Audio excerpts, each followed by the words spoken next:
in 2003, the Bouncing Souls put out Anchors Aweigh.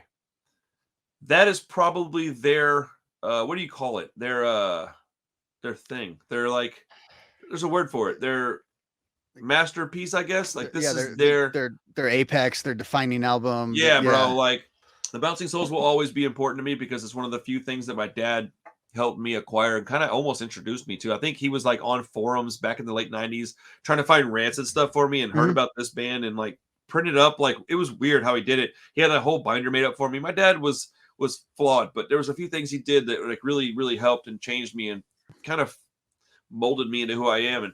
But he got me some Bouncing Souls records, and I just never stopped listening to him, dude. I can't believe how much I love that band. That guy John that liked Nirvana, he also liked the Bouncing Souls, and I always thought it was so strange because he was like the street punk guy, but he freaking loved the Bouncing Souls, dude. Like that guy loved the Bouncing Souls, dude. Like I can't explain it. He loved them more than I love Rancid almost. Like, nah, that's not true. But he loved that band. And I remember seeing him at a Bouncing Souls show once and being like, John? And he's like, what's up, dude? And I was like, you like the Bouncing Souls? And he's like, yeah, man. And I was like, awesome. And I remember going arm in arm with this guy and singing every single song and circle pitting for almost the whole show, dude. I was so tired when we got done with that we were laying on the floor of this venue, just breathing heavy. And I just couldn't breathe. And I just thought like, man, that might be the best night of my life, man. I had so much fun with this guy. Like this guy I've known since I was 5 years old. 5, dude. I've known him since I was 5, bro. It's crazy, dude. And we were like hanging out like in our 20s still. Like it was crazy, man. But Anchors Aweigh, dude. Talk about it. What do you think about this album? Love it. Again, another one. Can't believe it's turning 20 because I remember getting it. Again, so I had heard Bouncing Souls myself, mostly on comps to that point. Okay. I don't think at that point I had owned How I Spent My Summer Vacation yet or any of that. Yeah, so I knew True Believers. I knew kind of their big songs. I just didn't own any of them. Hold on, real quick. Sorry, I have to interject this really fast. So you said, I don't think I had owned How I Spent My Summer Vacation or anything yet. It's so wild because when I think the Bouncing Souls, I think so far earlier than that. I think Self-Titled and Hopeless Romantic. Like that's what I think of, and I think Bouncing Souls. Sorry, I just had to. It's so wild. The reason why I said that though, because those songs from How I Spent My Summer Vacation were the ones on all the comps. So it was like, oh, I got you now. I'm sorry. It just threw me off. I was like, whoa, man, another reason why we're like a little different. It's crazy, bro. Yeah, and so to me, like, and I had seen the CD in stores and stuff, so I knew who they were. And then going back to the lineage again, the girl that got me into punk rock, there was like the guy that got her into punk rock prior to that. His favorite band was the Bouncing Souls, and it threw me off when I didn't know about him because he was exactly what you're saying. He was a kid in trouble, a delinquent, the Mohawk, the whole deal. Would get like arrested in churches for like doing weird stuff. And I never like. I just heard those Bouncing Soul songs and I didn't get it. Like, how is that guy's favorite band? And then but just started sort of force of like they put out a new album. I think I maybe heard Kids and Heroes or one of those songs on like an Epitaph comp or something like that. And then I got it, and I was just blown away. I couldn't believe that I would be at that point in my life. You know, again, I'm 16. I like either the poppy stuff that's like on Sugar or like the Rancid stuff, you know, something that was like, again, like you said earlier, kind of emotional like that was at that real interpersonal level. I couldn't believe it. I would take the booklet to Anchors Aweigh. I was a junior in high school. And like I became later on in life, I became very educated and very like into education. But at the time I was just I said the shitty kid who just hated school. And I would sit there during class, but I always read a lot. So I would have my book open. We were supposed to read in class, and I had the booklet to Anchors Aweigh, and I would just be reading the lyrics and going to the back and then trying to figure out what was going on. Like who's the friend he's talking about in the song that he's going to pour one out for. I love that album. And again, I love it on two levels. I love the songs, but then I also just love like the lyrics. I've read the lyrics almost, I wouldn't say it's poetry, but I've gone through that lyric booklet so many times. Well, it is because that album is so good. Yeah. It is poetry. Cause I remember when this came out, like, I remember this as being like, this was like the shit. Like this was punk rock, dude. And then when Anchors Aweigh came out, I remember being a little surprised and being like, okay, what are we doing? Like, what's going on, guys? And then my buddy told me, he goes, dude, they're getting older, man. And that was 20 years ago. He's like, dude, they're getting older, bro. Like, these dudes aren't 18, 19 years old. They're they've been possibly married or whatever the story is, but they've got mortgages and stuff, and they're like, their life is not what ours is anymore. We're still drinking and fighting every weekend. They're not doing that anymore. Like, he told me this, and this guy's my age, so I'm like, huh. And then I remember really soon after the record came out, this girlfriend that I had for quite some time broke up with me. I mentioned her earlier. I don't remember in what context. It might have been the Good Morning album, actually. Actually, I think that's exactly the same woman. I hate that girl so much, dude. Heather, if you ever see this, dude, I hope you're fat as fuck right now. Oh, dude, she's just a shitty person, man. Like, dude, look, man, some people just suck, and it is what it is, man.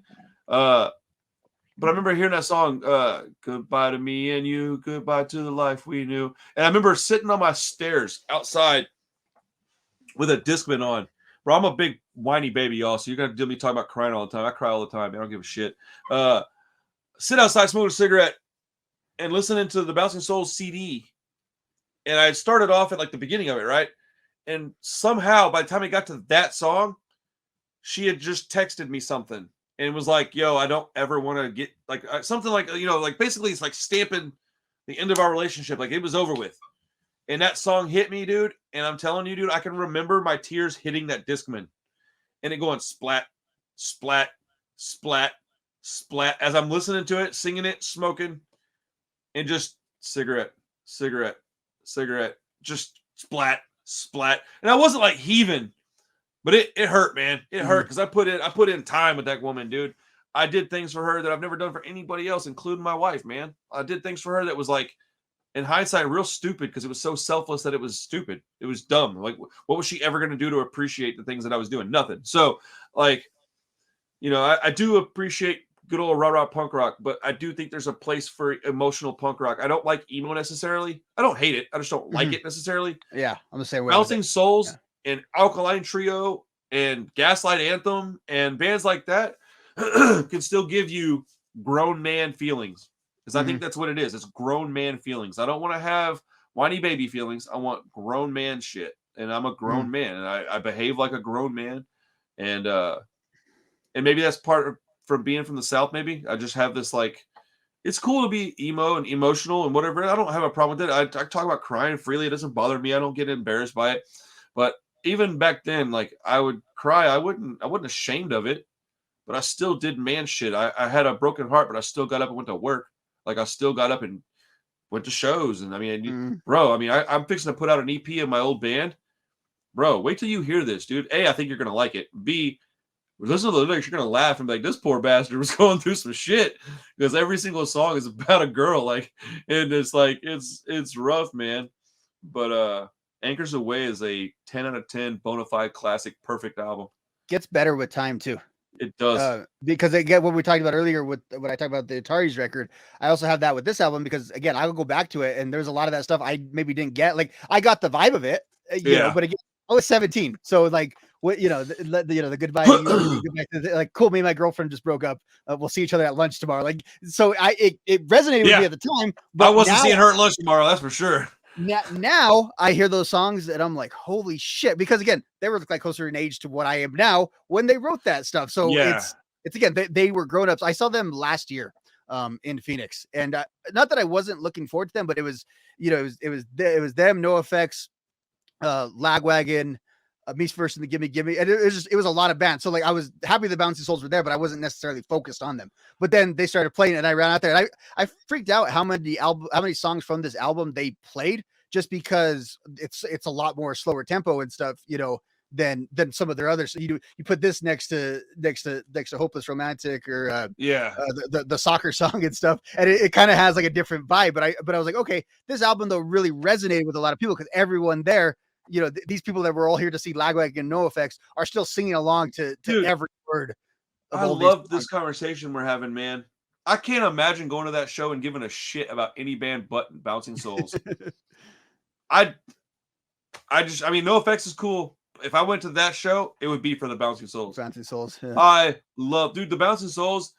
If you took everything I had right now, even including my Rancid albums, but you left me the Bouncing Souls, I'll make it work, bro. Like, it is what it is. Like, I love that band so much, dude. And it's funny because a lot of these bands back then, No Effects was made fun of. Bouncing Souls wasn't considered punk enough. Dropkick was considered sellouts. You know, Atari's wasn't considered punk. Mess wasn't considered punk. Like, think about all the stuff we're talking. Alkaline Trio was considered emo, at least in my neck of the woods. Like, it's wild, man, how this stuff is really like, when you think about what punk rock really stands for, it's got little to do with anything other than just doing what you want. And that's what all these bands did. They did what they wanted, and it got people like us through a lot of rough times.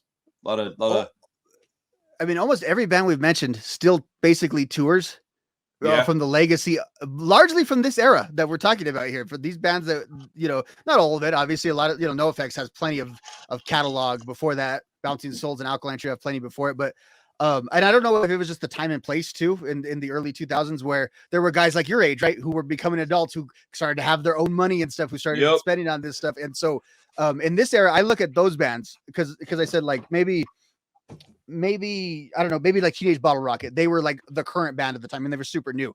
But you had a lot of the popular bands, but you had NoFX's, the Rancids, the Bouncing Souls. They were not the old guys, they were the elder states, like they were the I don't know how to describe. It's like an old. They were like they were the elder statesmen. They were the like an athlete seniors on a sports team that is very good, even though maybe in decline or maybe the best days are behind him, but still basically the best guy in the league. That's how all those bands felt in this time. Talk about LeBron. That's what I was thinking of in my head. That's exactly what I thought of in my head. Like, so like, Lagwagon in 2003 is what LeBron is now. That's a good analogy. I love this music so much, man. I really do. I love it so much, dude. It's so important to me. It's funny because I think of like the top 5 things in my life would be like my kids, my wife, Rancid. Like in my whole life, Rancid would be in my top 5. My mom, like that's it. Like I guess I would go wife and kids, mom, Rancid. Like that. I mean, I don't even have like a 4 and 5. Like I don't give a fuck about anything else. Yeah. Like that's it, dude. Like I want my punk rock. I want my bands. And I don't think my friends that listen to music, they'll tell me I'm wrong. I don't think they feel about music the way I feel about it. They buy it. They spend money on it. They go to shows. I don't think that they feel the way I feel about it because they sure as shit don't go and try to like sign bands to a stupid label they're making. They don't go and film it with a GoPro and then try to interview people and get on a podcast. They don't do the stuff that I'm doing. And I'm not, it's not like a disrespect thing. They just don't care as much as I do about it. Maybe they don't have to. Good. It's not necessarily for them then. I'm thinking about you, Chris. I'm talking about you, bud. Like, I think you probably are close. That's the one I'm thinking about. Like, Josh, I don't think he cares about music the way I do. He loves music, man. I don't think he thinks of it the same way. Hugh, maybe I'm wrong. Maybe I'm being romantic about the way I feel about this stuff. I don't know. But it feels like I have a different connection with the bands that I listen to. Like, if you were to ask some of my buddies, like even their favorite bands, like, hey, give me some information on like what was, you know, like the fact that I know that Lars had to be sober and just in order to play in Rancid because Tim had to have a year sober just to have the band start. Like that's shit that you don't normally know about bands. Like most people don't know that stuff about bands they like. Well, in punk rock too, you don't even have to be a super fan of a band to just kind of know these things. Like if you have that, you know what I mean? Like no, that's right. It's because like, of the genre we're a part of. Like Deadheads obviously know their band, right? Yeah. But I feel like there's a lot of like people that like know Led Zeppelin that don't know Led Zeppelin the way like we know punk bands in that kind of way.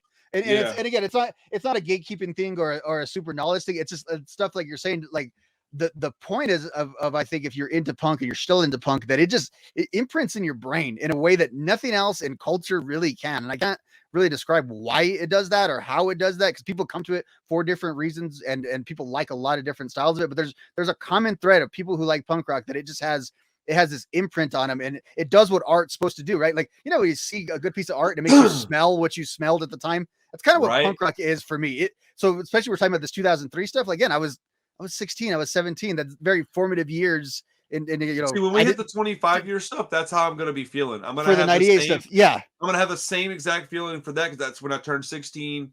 Like, I remember buying. I have the story. We're going to have to do the episode on our first show because there's a story that goes with that. But basically, I have my first T-shirt still, and I lost it for like 4 years, dude. It went to a different person's house, who then it got given to somebody else, who then it got given to a girl who knew my sister and went, I think your brother used to have this shirt. She goes, that is my brother's shirt. And I got it back. Like, how does that happen to anything other than something I was supposed to own? Like, I'm supposed to have that. I have it to this day, and I lost my house in Hurricane Harvey. I lost everything, and I still have that shirt. Like, it's crazy, man. It's crazy. Well, Right- let's Right here, Do real what? quick. I got photos from the 2000. That's why I pulled that out. I have photos from 2003 Warped Tour. It's that were amazing, taken dude. On a camera I bought like that morning at the gas station next to That's the place we're amazing, at. dude. It's amazing. Like And I want these forever. I want these to like be buried with me just because So I they mean have nothing to anyone else, just me. my first Warped Tour was 98, and boy, I tell you, I don't think one beat that. I don't think they ever topped it. Have you ever looked at the 98 lineup? I don't know. Tell me what it is. I probably have, but It'll make you sad, dude. It was NoFX, Rancid, Bouncing Souls, Dropkick Murphys. It had the Deftones, Eminem, Blink 182, I think. Basically, that show I went to last year. It was like every band that you could imagine, and then stuff I didn't even know. So, and all the bands that would become basically the spine of pop culture for the next like 10 years too. Yeah, with Blink and Eminem and dude, it was Rancid and crazy. NoFX and the underground. I think Pennywise played. I'm pretty sure. Like it was. Like I'm probably getting some of it wrong, but it was one of those things where it was so ultimate, dude. Like it was like the craziest. I got a Pennywise shirt from that Warped Tour that Jim did sign. It's kind of faded, but I put this out last night.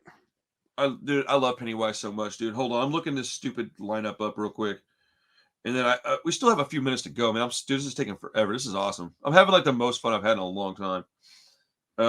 Listen to this shit. Okay, dude.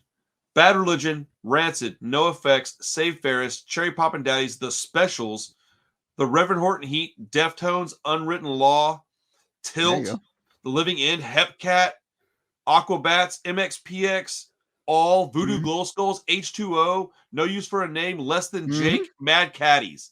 Are you kidding me? In one day? So you and I could go to that show, and we would have 10 different favorite acts that I think we saw at that show. But it would all fit together because that is like you're in my range, right there. Yeah. Right there. You want to talk our common thread? 98 Warped Tour right there would probably be. Yeah. And also at that show was Eminem playing on the small stage. Eminem playing on the small stage. I can't even like comprehend that I saw him back then. Like it blows my mind. And I definitely did. I remember watching it and being like, this is weird, but I like it. Like, also, I remember very, very, very vividly my first time seeing Anti-Flag was at a Warped Tour. I believe it was 99. And I remember running. Like I remember my friend going, Anti-Flag setting up. And I was like, oh, shit. And I took off running. And I was running through this, like, I don't know what to call it, like indoor pavilion place to go and see them. And this girl turns around. She's sitting on the floor. She turns. You know how you sit in a group, you're like running and you're like, okay, well, I'll go this way because they're in a group and I won't hit them. So I went to go around them, and this girl turns around and sets a, dude, I don't know, 40-ounce soda on the ground right in my way, dude. And when I hit it, it exploded, and soda went all over all of them, and I didn't even stop. I kept running, and I was wet, and it was like a slick cement floor, and I slipped and fell, busted my elbow open, and I mean bad, dude. It was bleeding everywhere. I rolled and I got up and I kept on running, and I didn't realize I had hurt my arm so bad. So I run straight into the pit because they're already playing a song by this point. I run in there and I'm like, and I'm like running around, and then all of a sudden my arm starts to hurt, and I realized that people are like moving away from me. I was slinging blood on people without knowing it. Dude, it was wild, man. And I remember having to like go to the what do they call it? The tent with the like medical tent. Tent. And they were like, what happened to your arm? And they like hit it with the little butterfly things. And they're like wrapped it up with gauze. And they're like, you probably should just stay away from like any kind of pit. And I was like, what? It was like 3 in the afternoon. I was like, huh, what? Oh, dude, it was devastating. But man, I have these like little tiny blip memories of that day. And I'm like, oh, I remember that. That was like crazy, man. And hell yeah, dude. All right, let's talk real quick about probably, honestly, not the most important 2003 record at this point. But in 2003, this was the most important record of 2003. In my life at the time, this one reigned supreme. As Yes. So in 2003, again, I wouldn't have a number one on my list, but oh, bro, in 2003, we both probably had Mohawk boners for Rancid, Indestructible,